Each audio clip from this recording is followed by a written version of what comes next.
Good morning, everybody. All right. No surprise. Inflation dropped more than anticipated. It's a good thing. And of course, now speculation, will they keep raising interest rates? How much? And the whole circle continues. All right. So here's where we're at. There was the initial blast off, little tiny pullback to 4,500 on the S&Ps and right back up again, retesting the prior high. And there's a resistance area up here, kind of wide. I mean, look at the top of it, can it get there? And this is those closes and opens are clustered together up above. So there isn't much to stop it. It's been a grind, you can see on the weekly chart. Right near these prior highs. So it's not like it's blasting through those highs, but it's just the beginning. So as I mentioned earlier in the week, just looking at what happens and we update that information. This was the consolidation, move up, bullish price action, nice momentum again, pullback, and now in an uptrend. I call this a thought process factory work. We look at an uptrend and we look at the push above a prior high by measuring a measure of momentum. And what we like to see is that it exceed the prior high by a decent amount, not just barely above the prior high, because the idea is in the pullback can pull back to what we call minor support. And in this case, it pulled back to that little cluster. So now we're going to see, does this get much further or not? Does the momentum decrease even further at the end of the trading day? It's still an uptrend, but when the momentum begins to slow between the highs, it makes a new high. This area that we call major support, that gives us a established low within an uptrend, that becomes our new reference point for prices to stay above. And if they do, the trend is still intact. It makes it black and white. Again, when the distance between highs get closer and closer together, that means the distance to major support and the violation of the trend becomes closer together. So we'll see how that unfolds. Right now, by the end of the day from the bullish case, we'd like to see this push a decent amount above these highs. And we're looking at the futures. The S&Ps are going to gap up. And we're going to take a look at that. And we'll see. The prior swing high, which we had talked about, that the NASDAQ had reached its prior swing high. The S&Ps had not. They had room to close that void. Looking at our internals, I'm going to keep an eye on this at the end of the day. You see, yesterday, sentiment pushed into the lower part of this band here, and breadth is up here. And so the end of today, the end of the week, we'll see, does this push up into this area where it's going to give us a heads up? Risk for longs is increased considerably from what it was from this move higher. Now we'll be keeping an eye on that. Spiders. There's a very large open interest. This was from last week.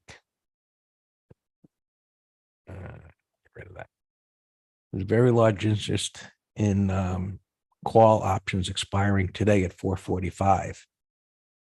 So you can see they're above that. If they stay above it, that's going to help accelerate this higher. Maybe not that far away, but maybe, coming up at 4:45. Let's see, we're at 4:46. Maybe could it push up to 4:50? So we'll keep an eye on that and see whether it stays above that level. Right? and it is where these pivot highs were. Does it stay above this level, or does it start coming back down into the unfilled gap toward 443, 444 or so? No, that's our major support. It's going to lift up at the end of this day. Right? This PL will be put under that bottoming tail bar. Same thing that we explained on the futures. It just looks a little different. But 444, we're at 446 and pulling back toward 444, there should be buyers. What was resistance becomes support. Another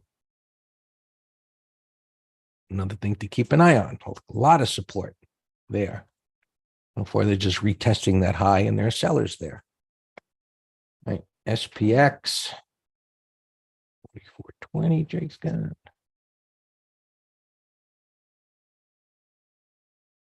4420.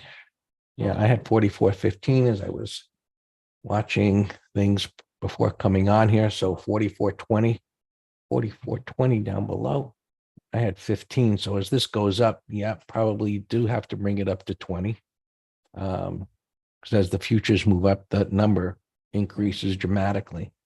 So prices are up here. Are you comfortable with them pulling back? That wouldn't come down here. There isn't much support under here. Now, it's got to be gapping up above there. And I have to go back to spiders and look at where they're at. Retesting, just kind of eyeballing. It's just above those pivot highs on the hourly chart. Just above those pivot highs up here, give or take. And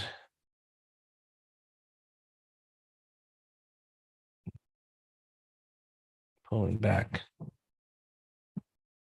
Again, they'll be getting tighter and tighter. 4415, I think.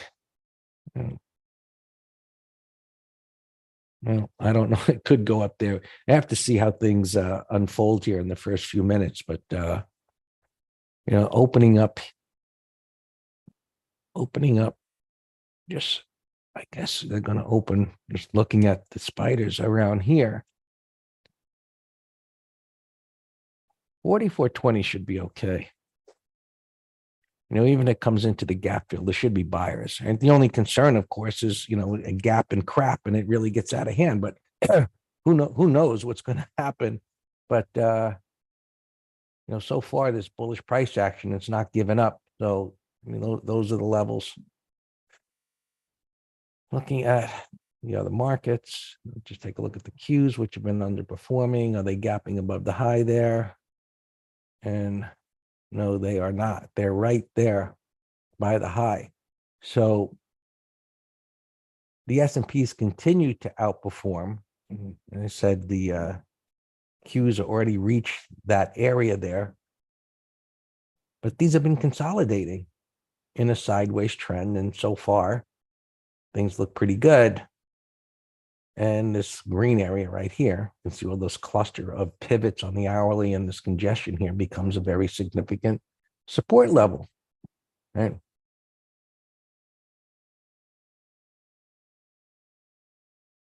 Futures, and same story there. So continued underperformance, and that's in light of the fact that interest rates are falling. So those interest rates going up, tech has already made the big move. So some apprehension about buying at this level. And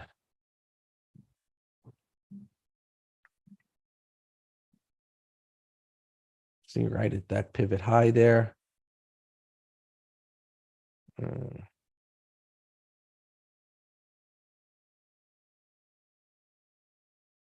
Nice. Well, another one coming right up into resistance. And this is what I'm talking about, taking out a prior pivot high with some momentum, which this has. Very nice, moving up above those pivots. We'll see where it ends the day, of course, but that's an example of what we want to see when prices exceed a prior swing high and then major support, that pivot prior to the higher high, the distance to minor support, even if it comes down to it, it's so far away from major support to where it comes, even if it comes down halfway, that's viewed as viable. However, looking to the left, there's significant resistance there on a giant whole number. 2000. I just want to look at the ETF.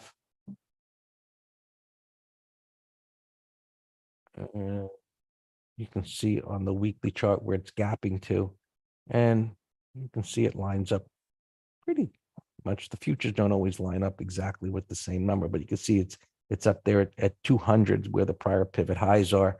That's a nice distance from where things are at right now.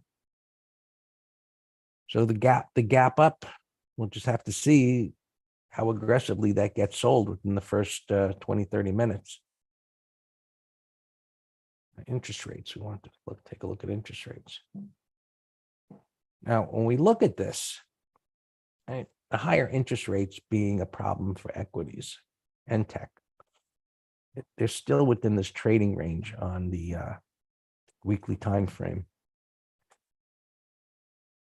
And here's another example. Look at the power of this move above these pivot highs. So taking the techno fundamentals out of it into market analysis, we see a chart like this that blasts off, pulling back to where it broke out from. We'll see what this does today and into tomorrow. We look at this as a buy setup. So as this comes down to support, right, what was resistance should become support. And now we're going to see if this creates a reversal here, a turn to where it would be a buyable event. So other things still unfolding as good as things look this morning. There's plenty to be keeping an eye on throughout the day here today.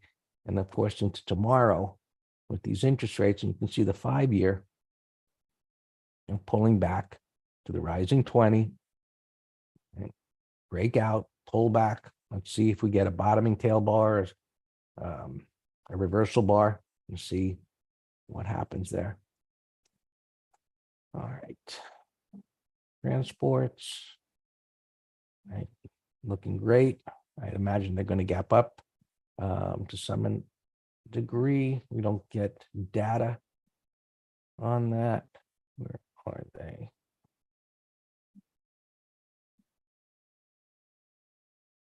Free market. Is there anything to the left? So they've exceeded this.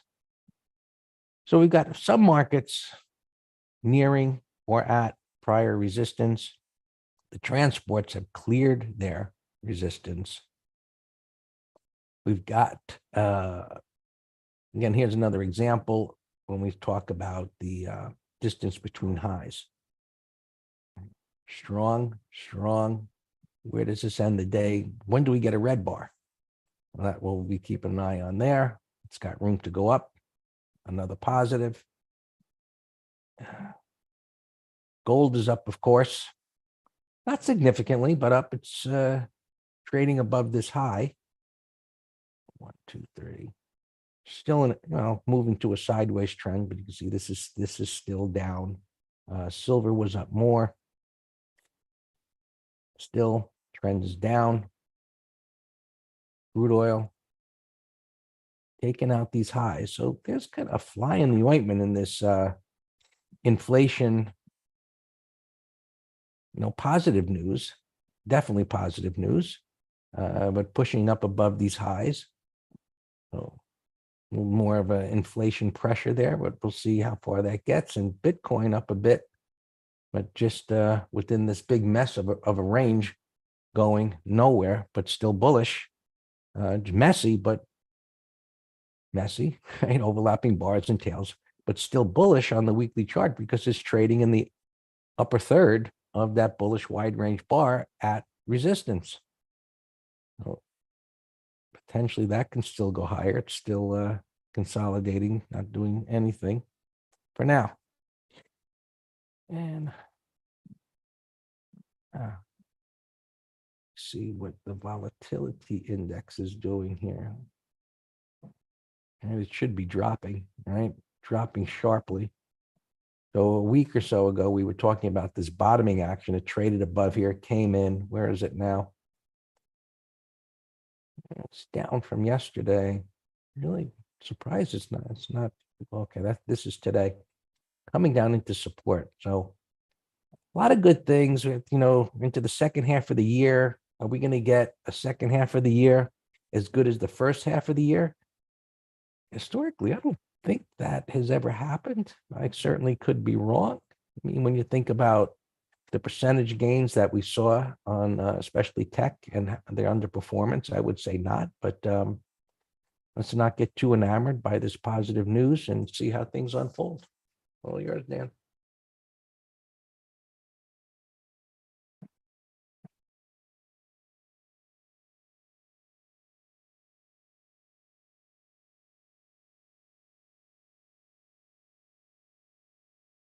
So it's in the trading range, Tony. I just saw your comment, but Russell is bottomed, right? It was bottomed here and it pushed up. And got this resistance pushing up above it. So short-term bottom, big longer-term trading range.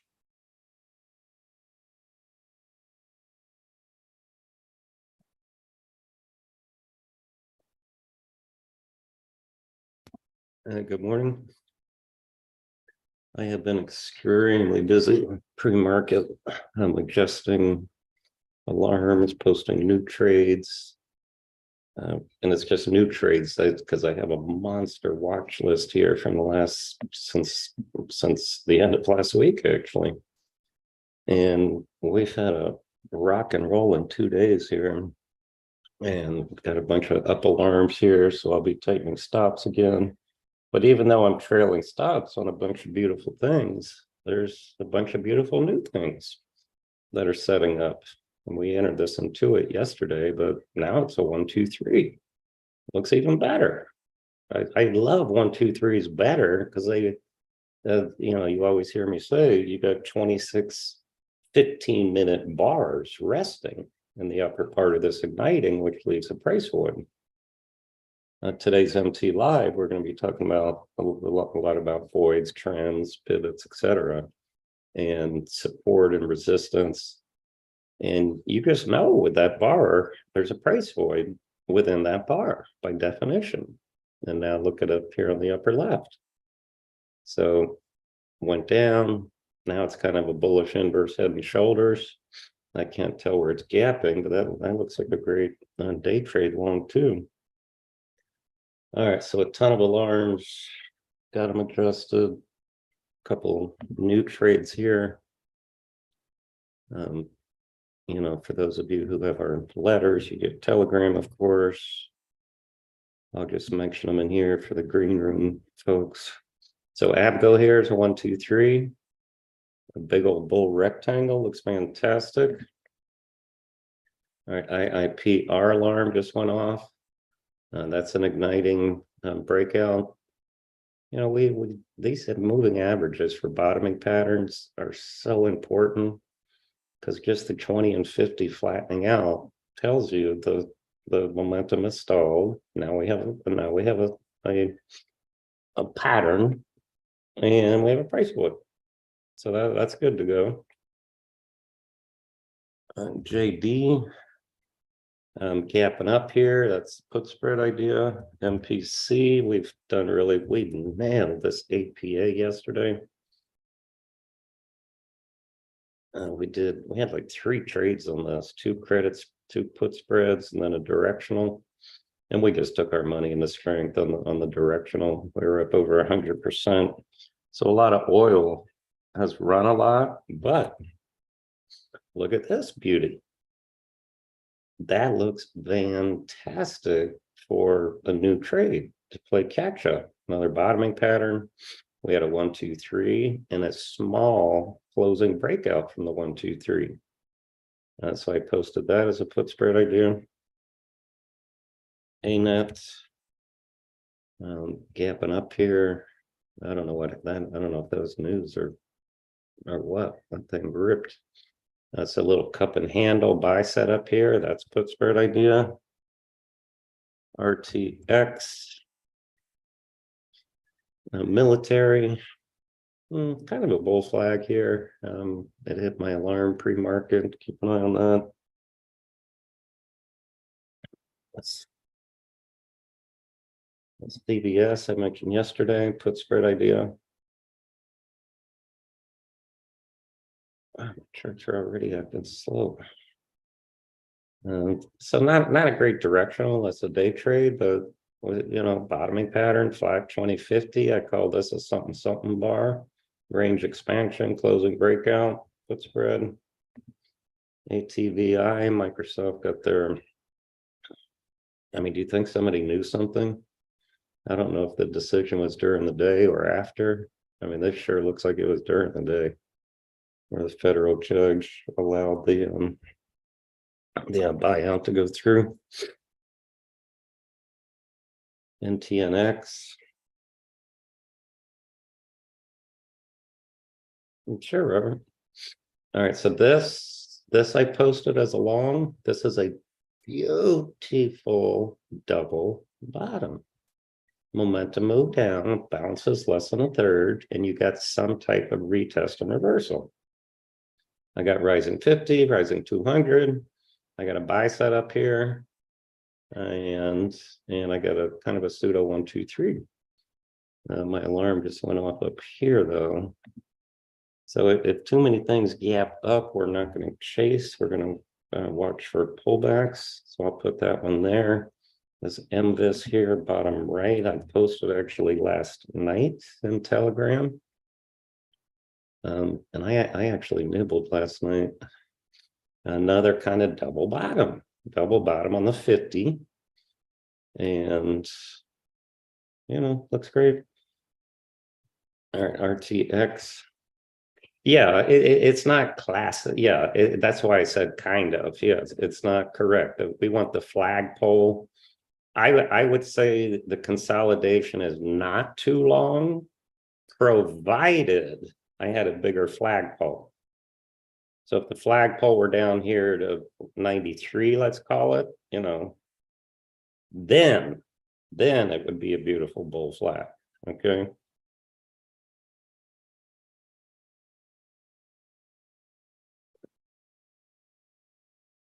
Man, the system is slow. Come on. All right, coding. Something was going on here. I don't know if this Kardashian or I don't know what I read. They're trying to buy back some shares or whatever. Dunking. We still have a third lot of this. So this, we're going to be selling into strength. This was another one of our beautiful long hauls. We had just some amazing rip and roaring things yesterday. Carvana was one. And there's a bunch of them. Like a Carvana ripped, we took advantage of that. TPX, we had long calls. Like just amazing things we've been picking. Yeah, Patrick, I don't know why. Well, I don't know if they do or not. But for it not to be just standard operating procedure for the SEC to send an inquiry letter to anybody buying huge option positions before a news event is just fuddles the mind. All I can say is politics and greed and,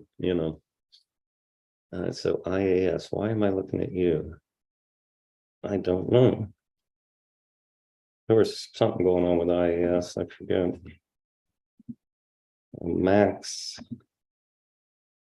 Max, we need, no, that's Dunking. Max, this would be an ideal 1, 2, 3. If we get an inside bar, that's what we call an end of day rally.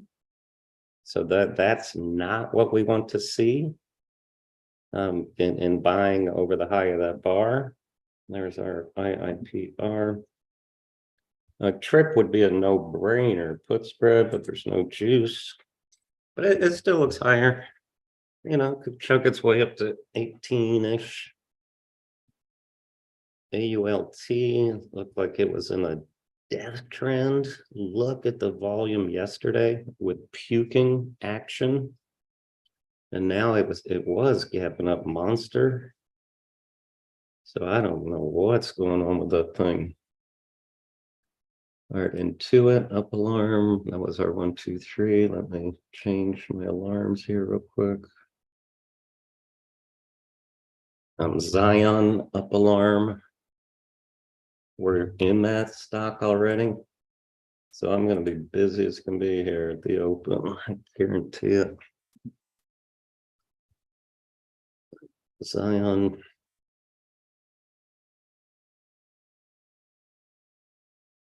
You know what? Let's just sell a third here pre-market. Give me a second.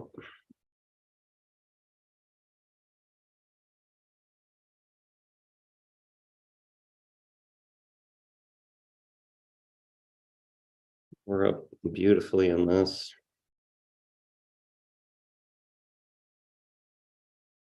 Yeah, so with the IWM PD duck, give me 1 second. I'm doing 20 things here, but I was so busy this morning. I'm telling you, I couldn't even eat breakfast today because I was posting trading and I was busy.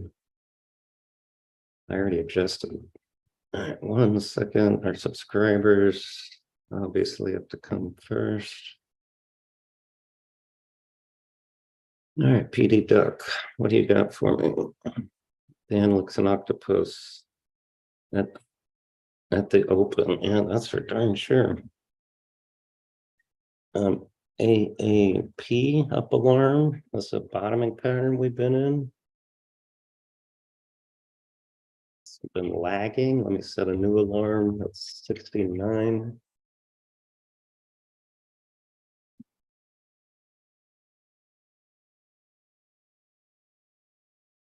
And 72. All right, now my alarms are going to go nuts here. SKT, Daku.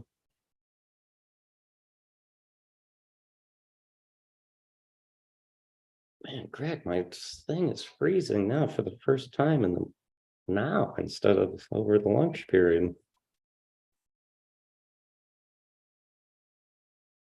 Shoot. All right, SKT, let's move stuff. Remember this one? Remember somebody asked me what our target was on this yesterday? I'm like, I have no idea. Look at beautiful daily, weekly, monthly. All right, so we only have, we have 2/3 left. On Daku up alarm, we have a put spread.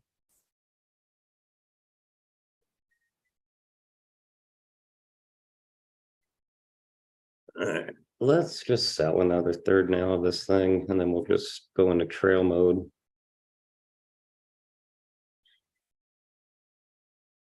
So Tish up alarm.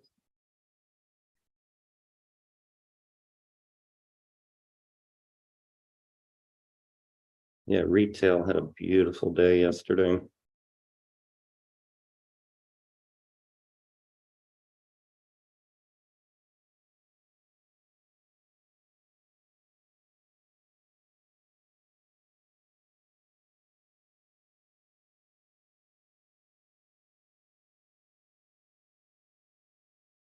All right, so Tish, we have long calls, so let me pay attention to that.